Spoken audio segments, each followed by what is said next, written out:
বন্ধুরা, বাংলা লিপি গল্পের কুইজ পর্বের আরেকটি পর্বে তোমাদেরকে স্বাগতম। বন্ধুরা, বাংলা লিপির সর্বশেষ ভিডিও নিয়ে তোমাদের সামনে হাজির হয়েছি। পুরো গল্পই তো আমরা শেষ করে ফেলেছি। পুরো গল্প শেষ করার পরে পুরো গল্পের সার্বিক গল্পের উপরে তোমাদের জন্য কিছু প্রশ্ন অপেক্ষা করছে।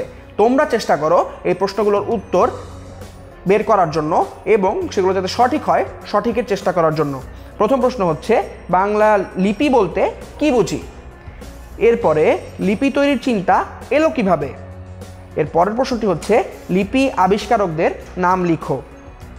এর পরের প্রশ্নটি হচ্ছে, বাংলা লিপি কিভাবে এলো? এবং সর্বশেষ প্রশ্ন হচ্ছে, কখন থেকে মানুষের সভ্যতার পথে নতুন যাত্রা শুরু হলো?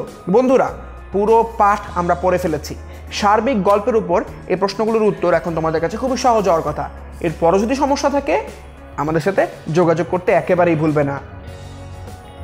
বন্ধুরা, এরপরে আমাদের কিছু জিনিস বুঝিয়ে বলার প্রয়োজন।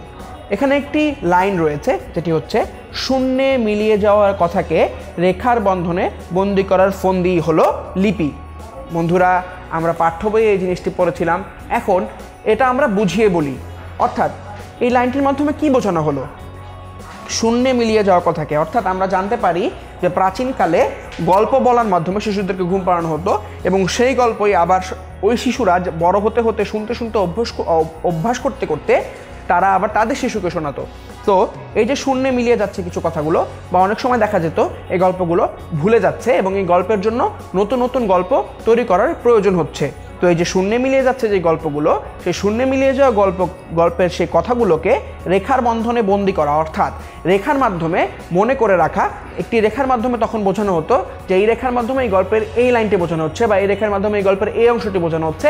এই যে রেখার মাধ্যমে জিনিসটিকে বন্দি করে রাখা হতো, অর্থাৎ রেখার মাধ্যমে জিনিসটিকে মনে করা হতো, সেটিকে বলা হচ্ছে রেখার বন্ধনে বন্দি করার ফন্দি হলো লিপি। অর্থাৎ এই যে পুরো প্রক্রিয়াটি, অর্থাৎ বিভিন্ন শূন্যে মিলিয়ে যাওয়া কথাটিকে মনে করে রাখার জন্য রেখার মাধ্যমে যেই আমরা জিনিসগুলো তৈরি করে রাখতাম বা সেভ করে রাখতাম, সেই জিনিসটির পুরো প্রক্রিয়াটিকেই তোমরা আসলে লিপি বলতে পারো। এবং এই পুরো প্রক্রিয়া বোঝাতেই এখানে বলা হচ্ছে বন্ধনে বন্দি করে করার ফন্দি হলো লিপি, অর্থাৎ বন্দি করার যে প্রক্রিয়াটি সেটি হচ্ছে লিপি। বন্ধুরা, এরপর তোমাদের জন্য কিছু কর্ম অনুশীলন রয়েছে। এই কাজগুলো তোমাদের করতে হবে। নাটিকাটি শিক্ষকের সহায়তায় অভিনয় করি, অর্থাৎ তোমাদের ক্লাসে যখন তোমরা এই পাঠটি পড়বে তখন তোমাদের শিক্ষক এবং শিক্ষার্থীর মাধ্যমে পুরো জিনিসটিকে একটি নাটিকার মতো তোমরা সংলাপ আলোচনার মাধ্যমে গল্পটি পড়ে থাকবে।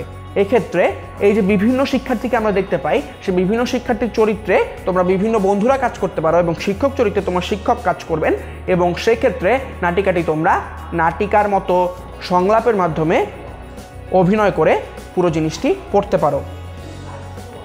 বন্ধুরা, এরপর একটি অনুচ্ছেদ রয়েছে তোমাদের জন্য, যে অনুচ্ছেদে তোমাদের সঠিক স্থানে দাড়ি, প্রশ্নবোধক এবং কমা বসানো প্রয়োজন। বন্ধুরা, আমরা খুব ভালো করেই জানি যে আসলে দাড়ি কি, প্রশ্নবোধক কি এবং কমা কি জিনিস। এখানে তোমাদেরকে একটি অনুচ্ছেদ দিয়ে দেওয়া হয়েছে, যে অনুচ্ছেদে তোমাদের সঠিক স্থানে দাড়ি, প্রশ্নবোধক এবং কমা বসাতে হবে।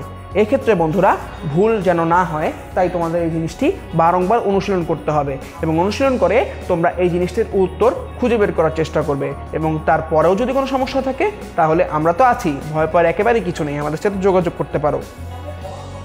তাছাড়া বন্ধুরা, তোমাদের কিছু বাক্য রচনা করতে দেওয়া হচ্ছে, অর্থাৎ লিপি দিয়ে তোমরা একটি বাক্য লিখে দেখাবে, প্রশ্ন দিয়ে একটি বাক্য লিখে দেখাবে, হরফ দিয়ে একটি বাক্য লিখে দেখাবে এবং গল্প দিয়ে একটি বাক্য লিখে দেখাবে। এটা তোমরা তোমাদের ইচ্ছা মতো যে কোনো বাক্য লিখতে পারো, কিন্তু সেই বাক্যের মধ্যে এই শব্দটি অবশ্যই থাকতে হবে এবং এই শব্দের অর্থবোধক একটি প্রয়োগ থাকতে হবে। অর্থাৎ এই শব্দটি দিয়ে যে তুমি একটি বাক্য লিখছো তার একটি অর্থ থাকতে হবে।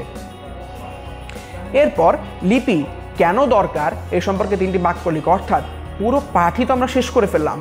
পুরো পাঠ শেষ করার পরে তোমাদের কাছে পুরো গল্পটি, পুরো নাটিকাটি পড়ার পরে কেন মনে হচ্ছে যে লিপি আমাদের দরকার, সেই সম্পর্কে তোমরা 3টি বাক্য লিখবে। তো বন্ধুরা, এই ছিল লিপির গল্পের পুরো ব্যাপারটি আমরা তোমাদের সাথে শেয়ার করার চেষ্টা করেছি, এবং পুরো লিপির গল্পের পাঠটিকে আমরা 5টি ভাগে ভাগ করে তোমাদের সামনে আনার চেষ্টা করেছি। তো বন্ধুরা, লিপির গল্প পুরোপুরি শেষ করে ফেললাম। এরপরেও যদি যে কোনো জায়গায় তোমাদের কোনো ধরনের সমস্যা থাকে তাহলে 10 মিনিট স্কুলের সাথে যোগাযোগ করতে পারো, এবং কখনোই তোমরা তোমাদের অভিভাবক কিংবা শিক্ষকদের কাছে গিয়েও তোমরা জানাতে পারো যে আমাদের এই ব্যাপারে সমস্যা রয়েছে, এবং 10 মিনিট স্কুল সবসময় তোমাদের পাশে যে কোনো ধরনের সমস্যার সমাধান দেওয়ার জন্য প্রস্তুত।